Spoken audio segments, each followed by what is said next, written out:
they chose us. Pioneers started on my corner like the cold crush. Had smokers lining up the block like a gold rush. To stay and live fast and die young is what they told us. The way that they...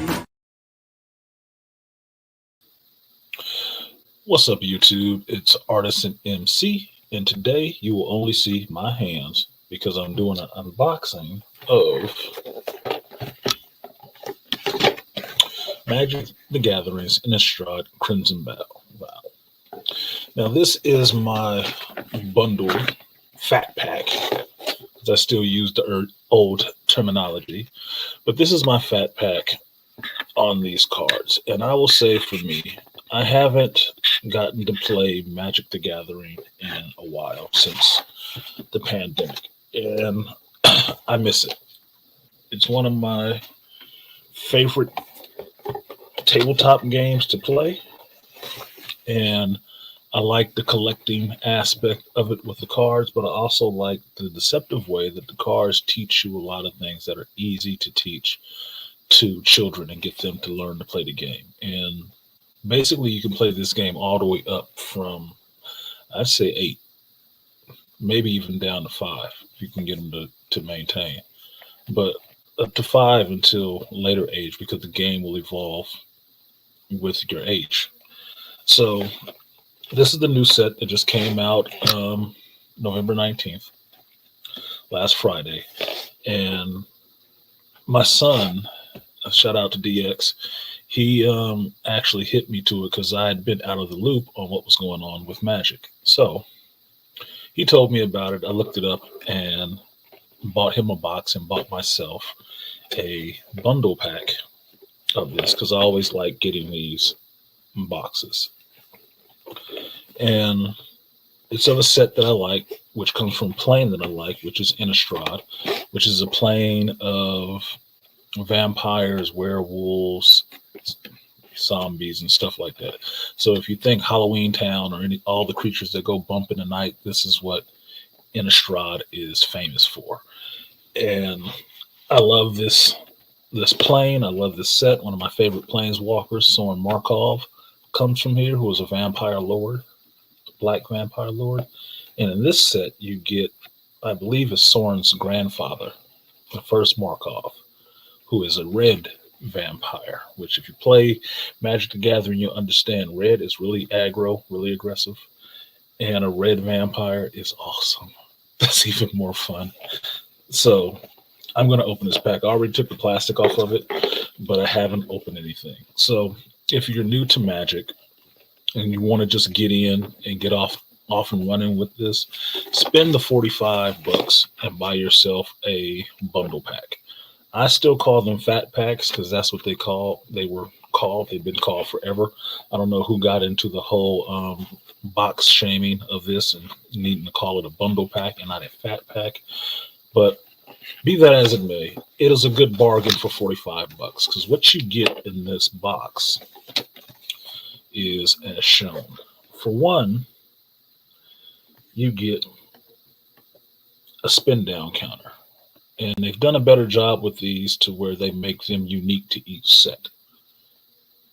This set has some that are glow in the dark, which I want. And I'm not sure this one is glow in the dark in here. I hope it is, because that'd be cool, because I like glow in the dark stuff. I'm of that generation. The glows in the dark is awesome as hell to me.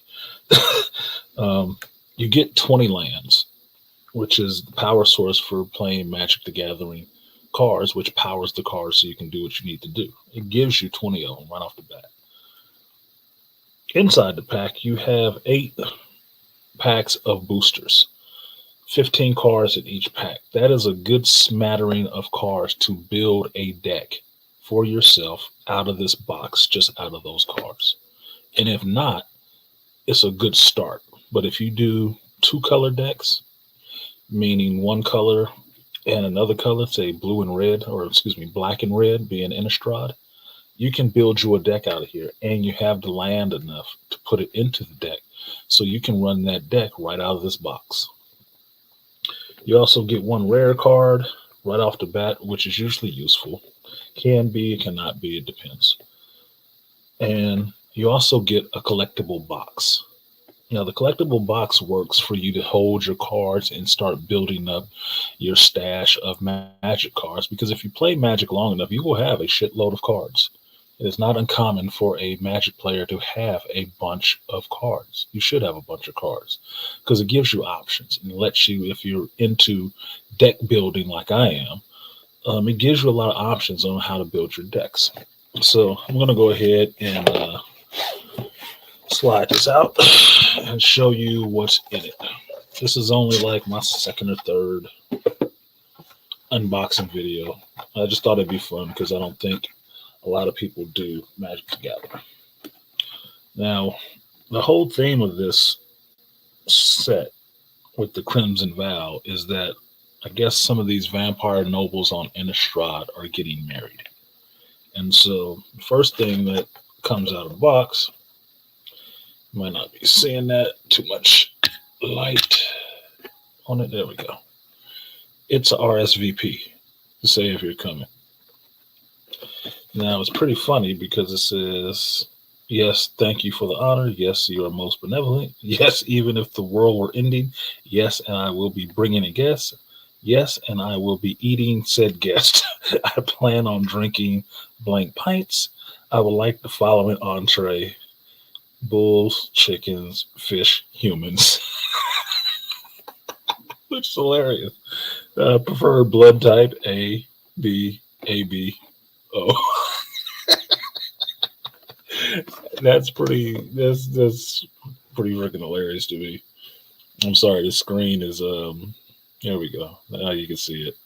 Preferred blood type AB, AB, or O. That's hilarious. Oh yes. So it's the binding vows of Olivia Voldaren and Edgar Markov. Edgar Markov is Soren Markov's father, I think it is, or his grandfather. I'll find out in a set.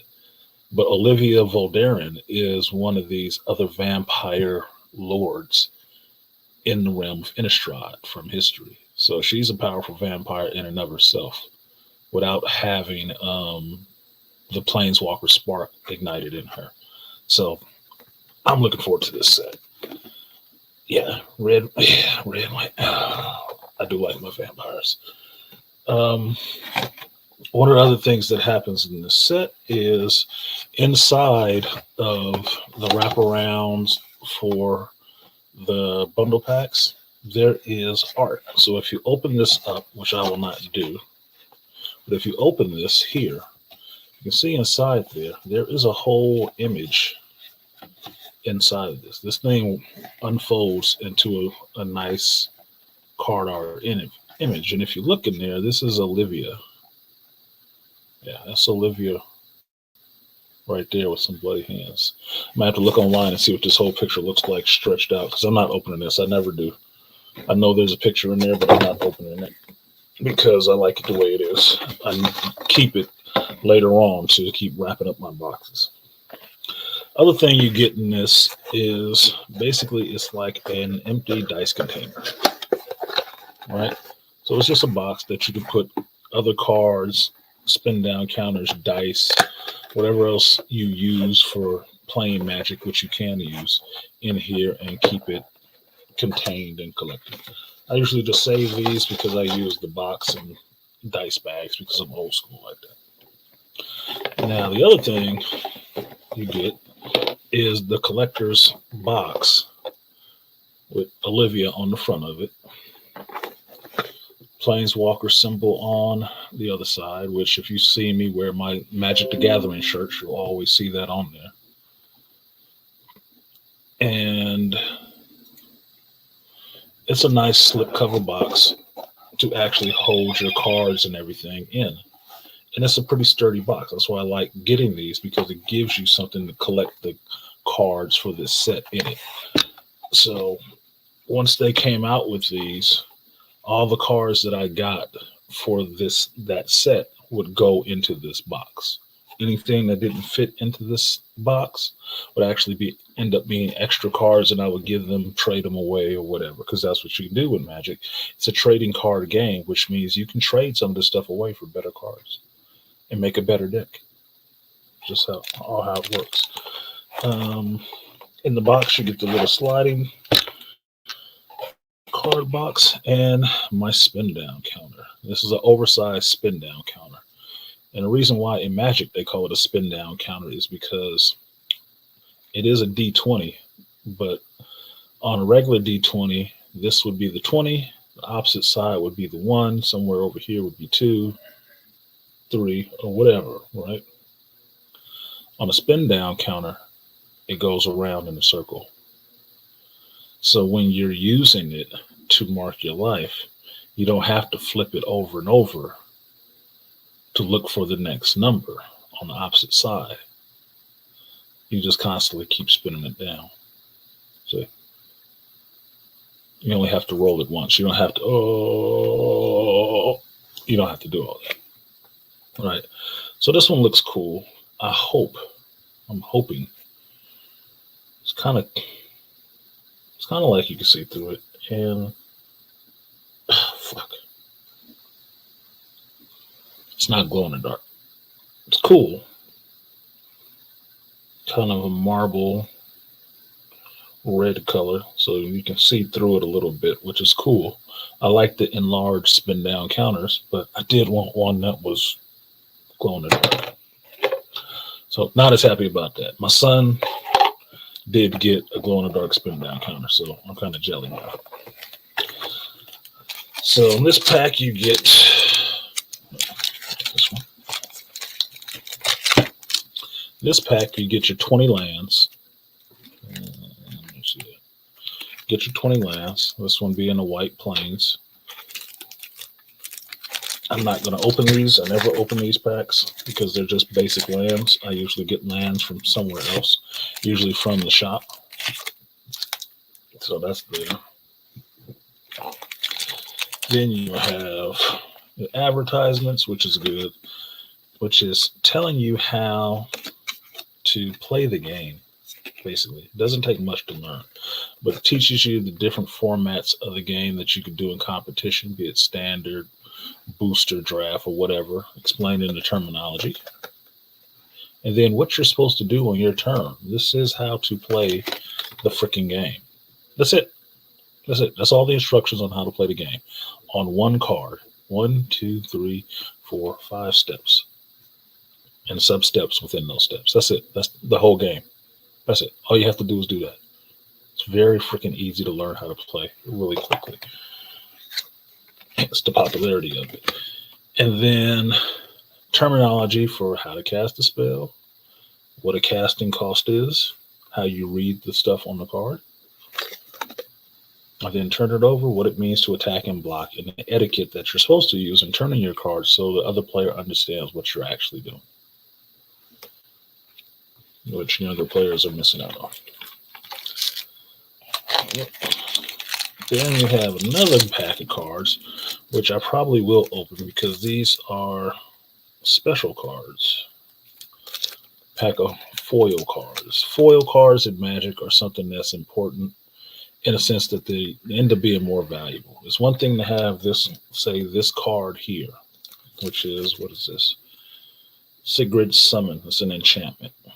Creatures you control with +1/+1 counters on them have base power and toughness of 4/4, have flying, and are angels in addition to other types. Oh shit. With Olivia distracted, Sigurd tore free from her bindings and summoned her host of herons. Oh, she summoned a bunch of birds. So she's an angel that was imprisoned by a vampire. Oops. That angel's going to be pissed off. So basically with this card, with this enchantment on the board, which is an overall effect for the whole board, you can have a zombie that has the powers of an angel and can fly. It's a pretty awesome card, as long as it has a +1 counter on them. So I might have to open those to see what they're about.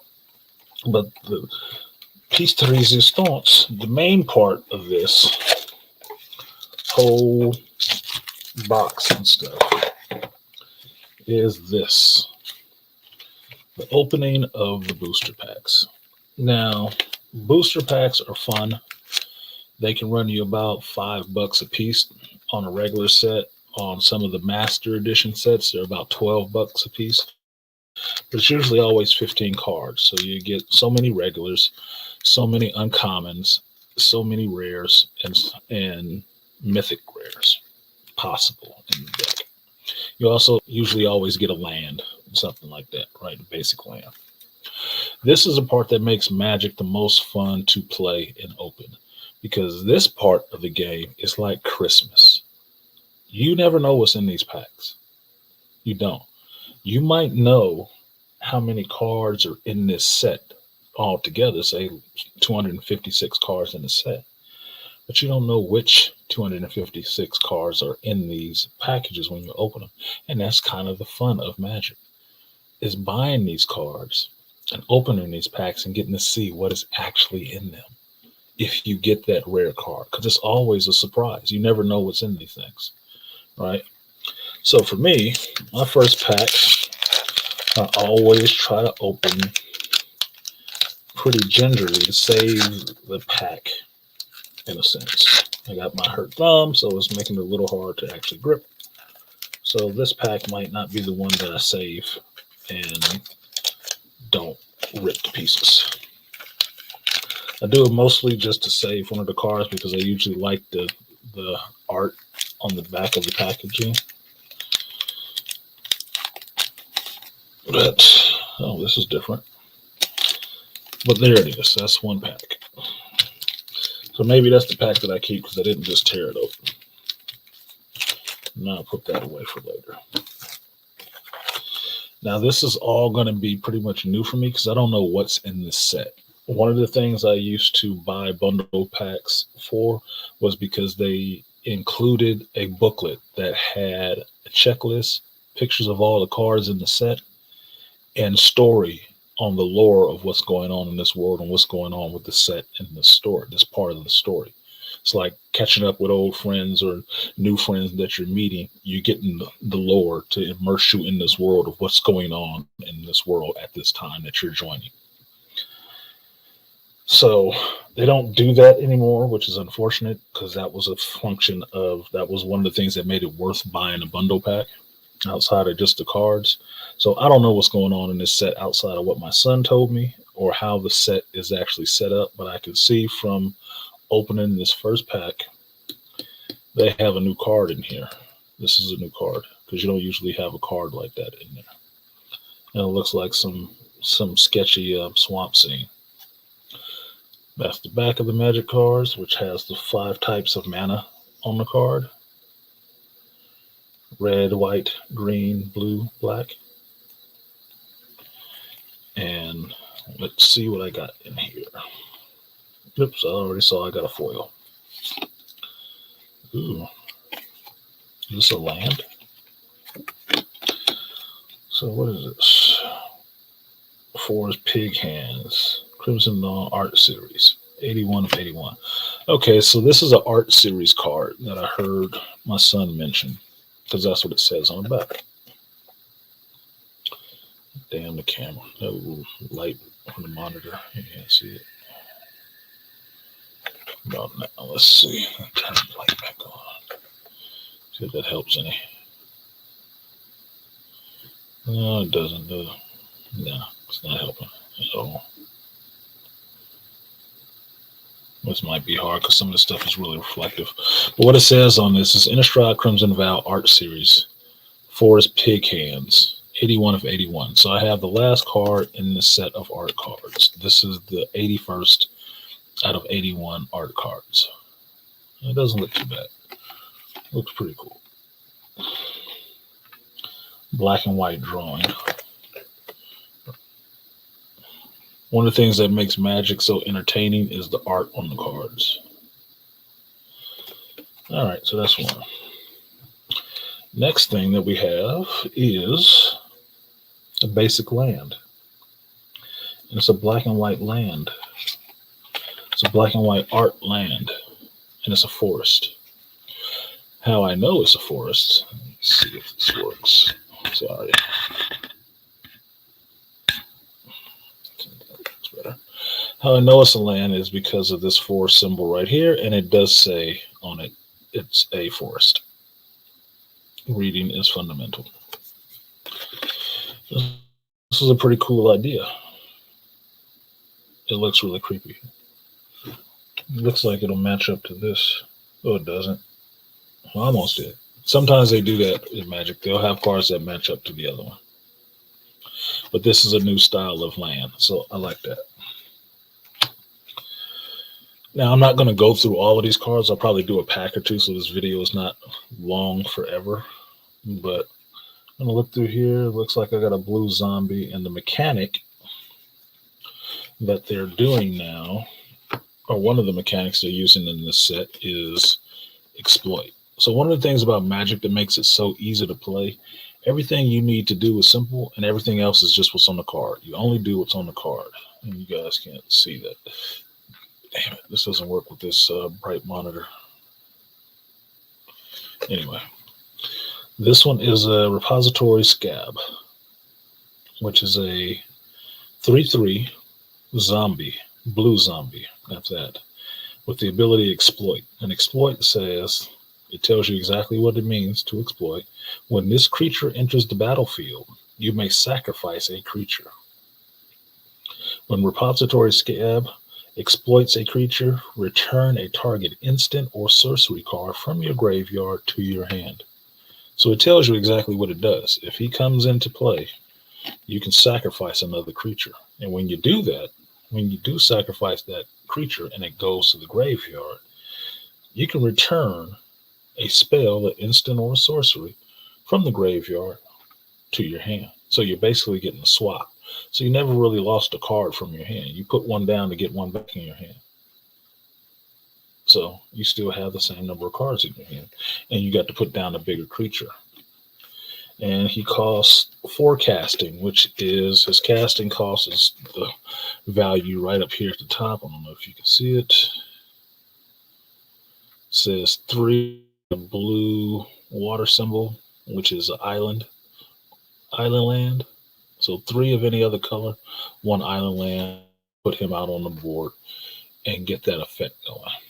And this is new art for this creature. It is new art for this creature. So that looks pretty cool. And because he has the blue border and the water symbol at the top that he's casting, it lets you know that he is a blue zombie, which most people don't think about zombies too. Blue, black, and white. We have zombies.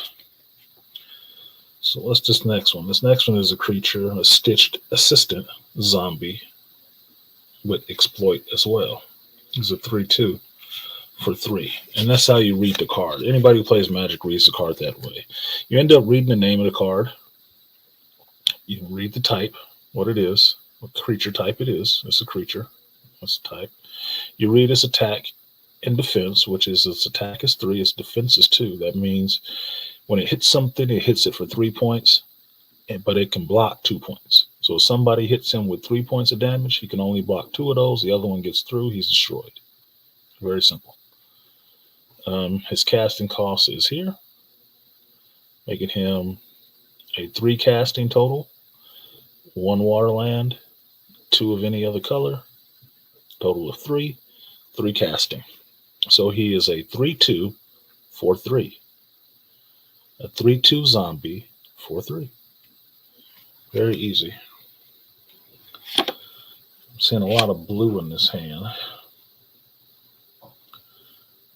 And this is mostly what you'll do when you get new Magic cards, unless you're looking for a specific card.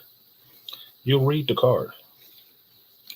Who he is, what's his casting, what's his type, what he does, the flavor text at the bottom, which is always fun to find out from somebody what somebody in this world had to say about this character or this creature or whatever. And then his casting costs. And then here at the bottom, you'll find out who the artist was who did this picture. Because usually it's small here. These are usually really big paintings that are done. Really big paintings by some fantastic artists. And down here, you'll get that information along with what number in the set is this card, because it'll tell you. The other thing you'll notice is the rarity of this card. This symbol right here is the symbol for this set. The color of this symbol tells you the rarity of this card. This card is common. It's a common card. So there's a lot of these floating around, which means you can get a lot more of them to make up your deck if you like them. You can find 3 more of them and put them in your deck. But this one being black means it's common. Next one up would be silver, which would be uncommon. Gold would be rare. Orange would be legendary. Mythic rare. Reddish orange. So, a couple of zombies. Wretched Zombie Throg dies. You may search your library for a card named Wretched Throg, reveal it, put it into your hand, then shuffle. Okay, this is actually pretty good for 2. A 2-1 for 2 that anytime he dies, you can go to your library, which is the cards you have on hand, and pull another one. And put it into your hand. So he's basically recycling himself. And the flavor text reads, oh no, oh no, oh no, oh no. Again, Belstead Cather recruit, last words. Yeah. Again, he died multiple times. So that's who this guy is supposed to be. That's funny.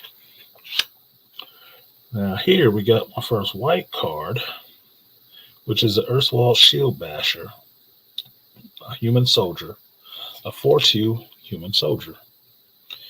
And it reads, whenever Erstwald Shield Basher attacks, you may pay 1 colorless mana. If you do, it gains indestructible until the end of turn, meaning damage and effects that say destroy don't destroy it. That's what it means, because it usually explains everything to you. It explains to you what it means for a creature to be indestructible and tells you that under certain conditions, it cannot be killed. It will live. So like I was telling you about the attack and defense, whereas his defense is 2, he's indestructible. So if somebody tried to hit him with something that said, hey, I do a spell that says, hey, I do 2 damage to you and destroy that creature, he doesn't die. You do the damage, but he doesn't die because he is indestructible if I tap 1 mana. If I tap 1 mana and pump him up, which is like energizing him, he is now indestructible and cannot die. There's ways to get around it, but that's how it works. So that's a decent card for 4. 4/2 indestructible. I'll take that. Could make him a pain in the ass for somebody. Next card is Screaming Swarm. Ooh, these are some freaky looking creatures. So it's a 4/4 bird horror. Horrors are another kind of creature that show up in Innistrad. And a horror would be like a nightmare creature or something like that that you've seen in your worst dreams. That's what a horror is. This is a bird horror. And it looks like a face hugger alien with wings, which a face hugger did not need. Ugh. Let's see if you could see if it focuses. See that? That's trippy. So like I was saying, you guys can see a little better now. That's the art. You can see here it says it's a 4/4. Down at this side, 4/4. With flying, which means it flies over the battlefield and can only be blocked by people who are flying or can have flying blocking. He cost a total of 6 to cast, 1 blue, 5 of any other color. And whenever you attack with 1 or more creatures, target player mills that many cards. And it explains what it means to mill. Milling somebody is one of my favorite ways to win a game. It can be very challenging to do and very difficult, but it's one of those advanced tactics that you learn by playing the game for a long time. And it works with blue and black cards primarily really well. So it says, to mill a card, a player puts the top card of his or her library into the graveyard. which basically means like you are making them throw away stuff that they can possibly use to help. Regular Magic deck is about 60 cards. You only play with 7 in your hand at a time. And that means you have a total of about 43 cards left over to help you win the game. Now, so many may be land. So say about 20 of them are land. Now you're down to about, 27 cards? Some of those are going to be spells. Maybe 10 to 12 of them are going to be spells. Now what are you down? All right. So now you see the ratio in the math in it, where probability is the more cards you make them throw away, the less chances they have to actually get the cards that they need to win the game. And so how this card works, since you're attacking with one or more creatures, if you have a bunch of cheap token creatures and attack all at the same time with, say, 12 creatures at one time, the defending person has to throw away 12 cards off the top of their deck. You've basically thrown away the equivalent of all the spells in their deck they possibly have. And you've lessened their ratio of cards that could get that good card that they needed. You just screwed them. Milling it can be really messed up if you play it really well. And I know a couple of players who play it really well. I like playing mill, and mill is irritating as shit. You throw away all your options. You throw away all the other person's options like that to where they can't win. The other spell at the bottom, it says if you, for 2 colorless and 1 island, put Screaming Swarm from your graveyard into your library second from the top. So basically, you can bring this card back from the graveyard for 3 mana. Tap 3 mana, comes from your graveyard and goes a couple down on the top of your library. So when you draw, you know he's coming back in, what does it say? 2 turns. He's coming back in 3 turns. And then you have to deal with him again. That's a good card for blue. And as you can see, the rarity, the color of the symbol changed to silver, which makes it uncommon, which means it's not that many in circulation. It's not a common card, which also means it's a better card than a common card in its abilities. I like that. So apparently this is mostly blue and white in this pack. So that means I should probably make a mill deck, a blue mill deck. This next one is a multicolored, gold border, multicolored creature. Come on, camera, adjust. Slow on the uptake. Weirdo. Okay, so this is a Vile Spawn Spider. It's a 2/3 spider, and for 2. So 1 forest, 1 island, or 1 green and 1 blue, and you can cast this spider creature, 2/3 spider. And it's a 2/3 spider with reach. One of the things with spiders in Magic the Gathering, anything that has reach in it means that they can reach up and snatch birds and stuff like that out of the air. And the spiders in Magic the Gathering are like, Shinlong in Lord of the Rings, and those big ass frost spiders in Skyrim. They're huge freaking spiders. They can snatch dragons out the air. They're huge spiders. Okay, so anything with reach on it can hit anything that's flying in the air, can block it from the ground. And spiders are notorious for being able to block flyers. Flyers are usually the thing you want to have in your deck because they fly around unassailed most of the time. But when you have something with reach, people don't attack with flyers. They hang back. Because usually the things that can have reach are a little bigger than them. So it says at the beginning of your upkeep, mill a card, which we already went over what mill means. That means take the top card of your library and put it into your graveyard. You're milling your own card. But if you tap 2 colorless, 1 green, and 1 blue, turn this card sideways. Yeah, adjust. Can't read it that way.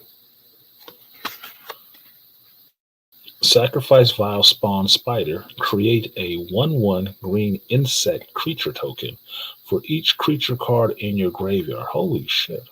Activate only as a sorcery. Okay, so basically this creature can spawn. Damn, you can spawn a lot of cards this way. For every creature card in your graveyard, you get a 1/1 green insect token. Now this works really well with this enchantment, right? Because this enchantment, I think that's what it does. No, this gives you other types. Works good with the other card. Excuse me. This enchantment will help. It'll give it other abilities. But these two actually work together. Because if you do this one, as soon as you get to your upkeep, which is the start of your turn, you're throwing a card into your graveyard. Now, potentially, the card that you throw into your graveyard could be another creature. Okay? Now, if you have enough mana, and this creature is already in play, you can tap that 4 mana, this, and sacrifice this creature to bring in a bunch of 1/1 token creatures that are the same number as cards in your graveyard, or creature cards in your graveyard. Let's just say there are 12 creatures in your graveyard. By tapping this one creature one time and sacrificing him, you get 12 other creatures on the board, bigger than him. Now, if you turn around and attack with this creature and all of those, the person across from you loses 13 cards off the top of their deck and goes to their graveyard. If you pair it with this card, if you can give them all 1/1s or +1/+1, you turn all those tokens into 4/4 angels with flying. So they become bigger. This is how Magic works when you get to play it at a more advanced level where you understand combinations between cards, how cards work together within the set and without the set to do bigger and more damage. That's pretty good. And it's a gold border, which means it's a dual color land, a dual color card, but it's also uncommon because of the silver symbol. It's an uncommon card. For 2, that can be pretty powerful for 2, especially if you have a deck with a lot of creatures in it. If you build your deck creature heavy, you can capitalize on this card. It's making insect creatures. You can destroy somebody with that. You do that a couple of times, you can ruin somebody. Okay.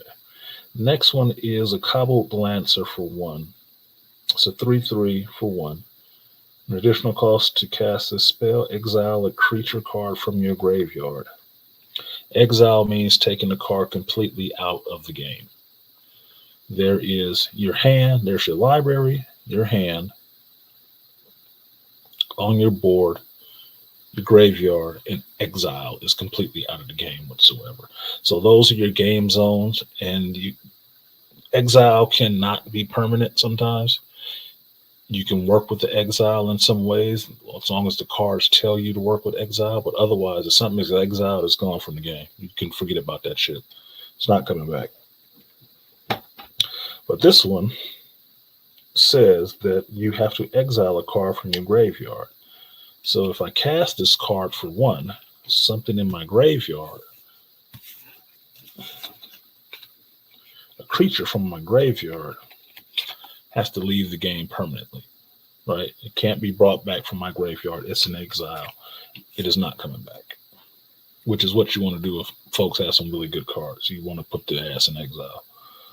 For 4, exile Clobbed Lancer from your graveyard. Draw a card. So this one gives you a draw. It'll exile a card and give you a draw when you exile it itself from the graveyard, which is interesting.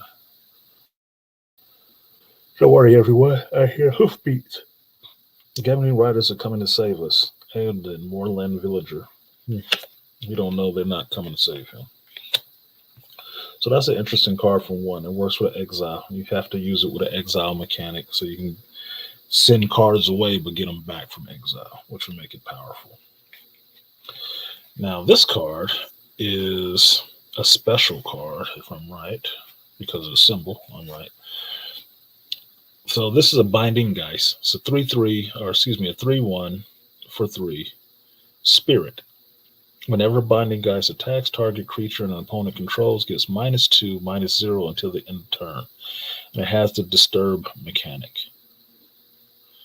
Okay, which means you may cast this card from the graveyard transformed if it's disturb cost. Okay. So this is a little bit of a special card in a sense in Magic. Okay. So it's a Binding Geist. It's a spirit. And it has the disturb function that we just read. Now, outside of the group disturb, this ability can be powerful because it gives you another way to bring this card back from the graveyard. In Innistrad, nothing that's in the graveyard is actually ever really dead. It can come back and bite you in the ass, such as zombies, vampires, and all werewolves, all that shit. So the graveyard is not the last step for anything in Innistrad. Now, what makes this card fun is this little symbol up here, this little moon sun symbol right here. This means that if you meet these conditions, which your disturb cost is 2, 1 colorless and 1 blue, and you bring it back from the graveyard, you get to transform it. And that's what this symbol means. This symbol means this card transforms, which means it flips over, which means if you meet those conditions and flip the card over, it's a new spell. It's something new that it does. And as soon as it focuses, I could probably read it to you. Okay, so it turns into an aura, spectral binding. And this is an enchant creature, which means you can put this on your creature or someone else's creature. And it says, enchant creature gets -2, -0. That means it takes a minus on its attack. This attack is now brought down by 2 points, and it doesn't attack its defense. If spectral binding would be put into a graveyard from anywhere, exile it instead. So once this is on a creature, the only way you can get it off is if you dispel or block it. And if it does that, it goes into exile, right? But there should be some kind of way in the set to bring cards back from exile, because it's telling you to put a lot of stuff in exile, which means you can use it as a holding space. But if you look at this art is pretty good, pretty trippy. I like the color on that. I do like that electric blue look. But that comes from this spirit, a spirit that sits there binding things. Once it dies and goes to the graveyard and you disturb it, it comes back as the bindings itself. It is now binding things. So that's interesting. That's pretty cool too. And I do have, at least on my mobile game of Magic the Gathering Puzzle Quest, I do have a whole spirit deck that's really good with Jace Berlin in it. Now, next card is one of these rare cards that we see. And this is a Gluttonous Guest, a 1/4 vampire for 3. Says when Gluttonous Guest enters the battlefield, create a blood token. Whenever you sacrifice a blood token, you gain 1 life. Okay, sure enough. So this would be a black card, and it's the first vampire I've seen in this package. You see his casting cost is 1 black, which is swamp, and 2 colorless. You see it's a 1/4. It has more defense than it has attack. But When it enters, it creates a blood token that can gain you 1 life. Now, there should be some kind of way to make this card beneficial of taking it out and blinking it back into place so it keeps giving you a blood token that you can cash in for life. When you play Magic, you start with 20 life and you go up or down from there. If you get to 0 and you don't have a way to stop yourself from losing, because Platinum Angel does exist, the game is over. You lost. You're dead. The game ends if you get to 0 or if you deck yourself by milling you and not having a card you can draw in your turn. That's it. So we can go pretty quick or we can go pretty long based on how you play.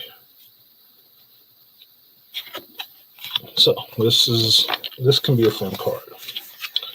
First black card in this set. And now we get to, and it's common, just with some full art. And now we get to the rare card in this set, which is Ruin Stormkirk. He is a 1/4 vampire cleric for 3. It's a 2-color. And he has flying. And it says, when Ruin Stormkirk enters the battlefield, put up to 1 target creature card from your graveyard on top of your library. So now it's taking cards from the graveyard and bringing it back. The other blue card we had, when it comes into play, you take a card off the top of your library and put it into the grave. This one is doing a reverse. When it comes into play, you bring a card from your graveyard back onto the top of your deck, so that's going to be your next draw, and you get to pick that. At the beginning of your upkeep, look at the top card of your library. You may reveal that card if a creature card with mana value 6 or greater is revealed this way. Transform Ruin Stormkirk. So basically, you're getting to choose what cards you bring from your graveyard onto the top of your deck. So knowing how this card works, since you want him to transform, you're going to pick something with a mana value, which is a casting cost, greater than 6 or greater, right? And if you do that, if you meet those conditions to play that card and you pull it, what you get to do is transform him into this, which is Crotus, Lord of the Deep. He is a 3/5 Kraken horror shit with flying. He don't need that. He does not need that. It says whenever Crotus, Lord of the Deep, attacks, create a tapped and attacking token that is a copy of another target attacking creature. If that creature is a Kraken, Leviathan, Octopus, or Serpent, create 2 of those tokens instead. Fuck. Okay. Krakens, Leviathans, and octopuses and serpents in Magic are really big. They can be really big creatures. They can be your in-game creatures that can finish off somebody. There is no way in hell you need what I'm thinking of as a 6/6 octopus copied so you can have 2 of them and hit somebody for 12. Come on, man. I just told you start at 20 life. 1 hit with 2 of those is going to kill you. You'll be done by the next turn, like for real. And this card comes in for 3, which means he can come in by the 3rd turn, really early. He can come in. And if you've had to mill cards off the top of your deck already, you don't have to have played a big card. You just need to have it in your graveyard to pull it and put it on top. Ooh, shit. This card is why it is a rare card. And as you can see, the symbol on this one is gold. It's gold. He's a vampire cleric. And blue-black, which I love playing. I love playing blue-black too. Whew, some dirty shit in there. And then he turns into another 2-type, a hybrid creature, a Kraken horror. Yeah, that's a nightmare. That is a legit nightmare. Oh, shit. I actually need to play this. I need to have this on my Puzzle Quest game and put it with my Thassa, because I do have like a water deck, which he would kill in. Oof. Okay. The next one I get is my first foil card, which I think you can see that has a little prismatic feel on it. It says Cruel Witness, and it is a bird horror. 3/3 with flying for 4. This one has casting costs. Shows you that. Come on, camera. That the casting cost is 4. 2 islands, 2 of any other color. And it's a bird horror. What does it say? If it focuses, I'll find out. Whenever you cast a non-creature spell, look at the top card of your library. You may put that card into your graveyard. I escaped, so why do I still feel like I'm being watched? Grego, militia leader. So basically, Cruel Witness gives you the ability to put cards into your graveyard. You get to choose which cards you put into your graveyard. So it works in with this card, which is going to get you to pull whatever cards you put in your graveyard out and put it on the top of your deck. This one gets you to look and see if you want to put it there. So apparently I need a blue-black deck in this. Last card in that pack is an artifact, and it's from an older set. It's from the Thero set, because I believe that's what the symbol is. And it's called the Witch's Eye. And it's an equipment. And it says, equipped creature has, for 1 colorless, tap this, scry 1. Now what it means to scry is, to scry 1, look at the top card of your library. Then you may put that card on the bottom of your library. You may. That's key here is may. This is where grammar and reading comprehension comes in. It says you may. It doesn't mean you have to, but you get to look at the card before you draw it and see if you want that to be your next card. And if you don't, you put it to the bottom of your library and move on. Right? And it has an equip cost, which is 1 colorless. And the flavor text says the price of prosperity is a vacant eye socket. It's crazy. So basically,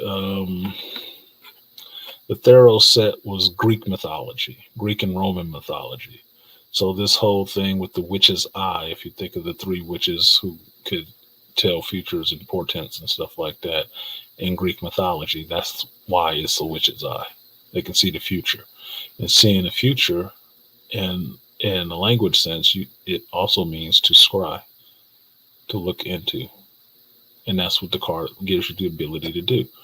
But the cool part about it is that you can put this on a creature because it's an equipment. You can equip it on a creature, so that means you can keep tapping it every turn. It's not a spell. It doesn't go away after you use it once. It's there. All you have to do is tap 1 mana and then tap that creature that's attached to it. You can do this all over again, every turn. You can do it in multiple turns if you know how to work it. So that's pretty cool. And it's uncommon, but cool. It gives you the ability to keep looking for that big blockbuster card to finish somebody off. So if I was drafting, which is a competitive format, I would make this, I'd make my whole deck around this card. Ruin Stormkirk, I'd make my whole deck around this card if I was drafting. Because I would go blue-black and I would make everything able to either scry and come back from the graveyard, and it would be some, so I can kick somebody in the teeth. I would. But for that is my first pack. I do have 7 more packs to go. I'm not going to do them all right now because that'd be a really long video, but you guys get the idea of what's in the box. Saw the cards. I didn't open the rare ones. I don't usually open these anyway. I may look online to see what's in them, so see if it's worth opening. Oh, it's just a shiny pack. Are they all foil? Oh yeah, it's a pack of all foil cards. Yeah, so I'll probably look online to see what else is in that pack to see if I actually want to open it or not. If it's nothing too damaging that I really feel like I need, I'll just leave that sealed because it's more valuable like that. There is a collector's market on Magic the Gathering cards. You can sell some of them for a higher price than you paid for all of this at times, depending on the card, depending on how well it works. But I don't usually do that. I usually just hold on to my cards. But that's why, because I'm a collector at heart. So I'm not going to use those like that. But for now, that's it. I'm going to go ahead and get out of here. I will open the rest of these cards, but you won't see it. But for now, you get the idea of what's in a booster box, or not, excuse me, not a booster box, but a bundle pack. I've been Artisan MC, and I thank you for watching. See you guys next time. Peace.